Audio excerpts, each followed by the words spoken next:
our next guest. It is Kareem Zidane.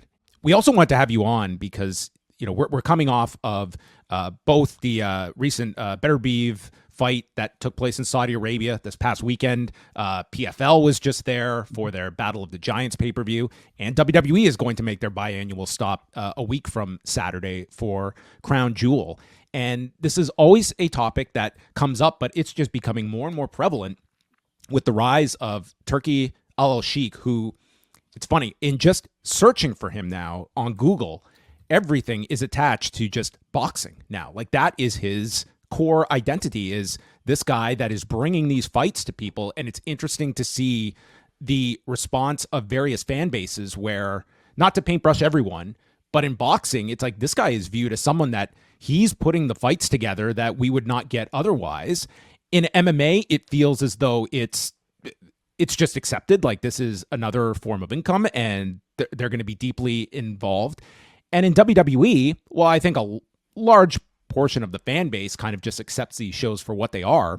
It is very notable when you have a Paul Levesque on TV as recently as last week, and he brings up Saudi Arabia, and there's audible boos from the crowd, and you do still get a level of resistance. Brandon and I were at WrestleMania this year, and again, when a commercial aired for the next Saudi Arabia pay-per-view, you could hear those boos in the audience, and it seems that, like, this is not an audience that has completely just divorced themselves from the ethical concerns at a time when I think many have just accepted, like, this is where combat sports is headed, and TKO is at the forefront of it. You make a really interesting point, and I'd like to sort of follow up on that here, which is this discussion about people still being able to criticize Saudi Arabia that hasn't been normalized to that extent.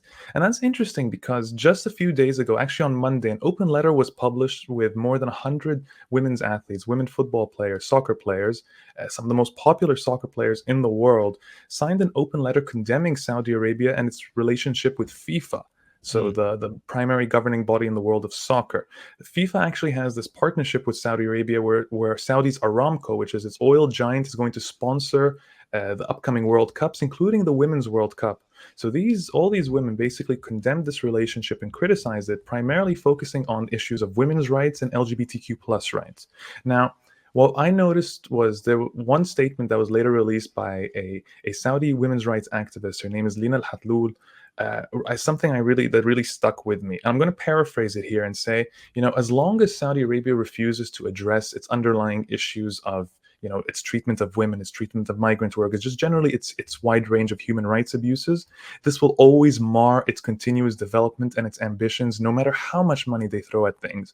And there would have been a time where I wouldn't have necessarily believed that, because I'm a cynic in many cases by nature, and just watching this overwhelming, tidal wave of Saudi investment, it makes you feel hopeless sometimes and helpless as well. So it's interesting now that we're seeing this level of pushback, and what you're talking about with these boos, that's actually so significant, and it gives me hope that this is not something that's just going to go away. That the idea that Saudi can't simply just buy its way to being normalized and to sort of buy its way into brainwashing everybody. Okay, we are no longer as repressive as we said so because we've paid this much for a boxing event. The truth is that they've made absolutely no attempts to really change the dynamics of how they operate as a government in Saudi Arabia. They've made no attempts to actually minimize human rights abuses. Their executions are on the rise, not decreasing. They're jailing more people than before. This is all still happening in Saudi Arabia. So why should we be under the impression that this country is getting better, that it's a reformed nation?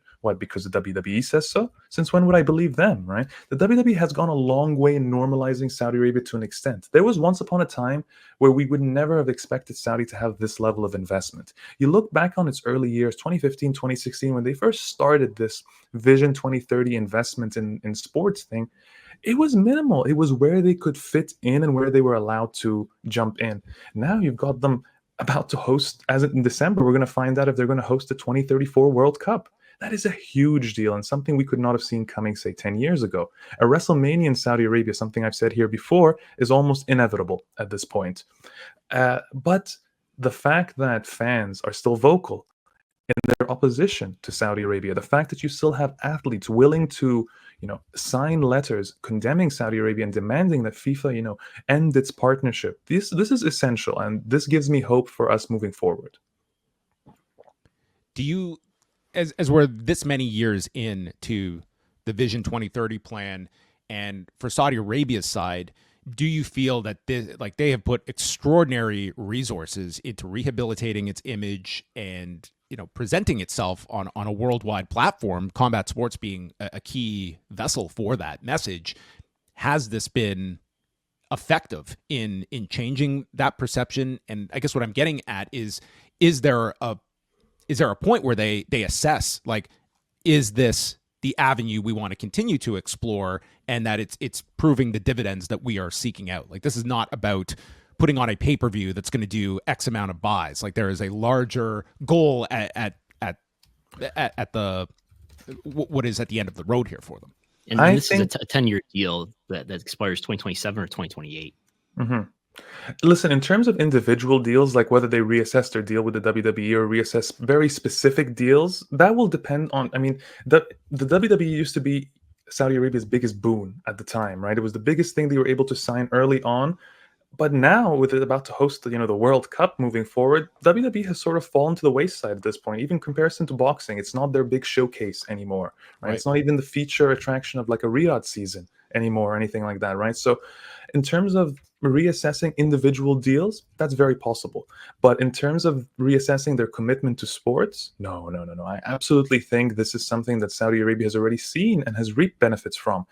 Listen, if you look at something like the public investment fund, Saudi's sovereign wealth funds, you look at the documents that they release showing how much they've invested in different sectors right around the world, whether it be health, agriculture, etc., private equity. They've invested far more money into all those different sectors than they have in sports. Yet that gets them almost no attention in comparison to just any investment they have in sports. Think of just the giga projects that they're trying to build, throughout Saudi Arabia, etc. All these investments around the world. Hell, the equity they're picking up in things like Uber and other organizations, it's not getting the attention that a few $1 million thrown here and there at sports events actually does. So to them, they're spending less on sports than they do on everything else, basically. Truly, I'm not exaggerating here. Everything else they actually spend far more on than they do on sports, and the sum that they spend on sports is already incredible. So to them, it's like, why would we stop this? We're spending pennies, relatively speaking, and gaining so much attention for it. And even the negative consequences do not in terms of criticism or occasional pushback from players and athletes, etc., is not enough to stop that.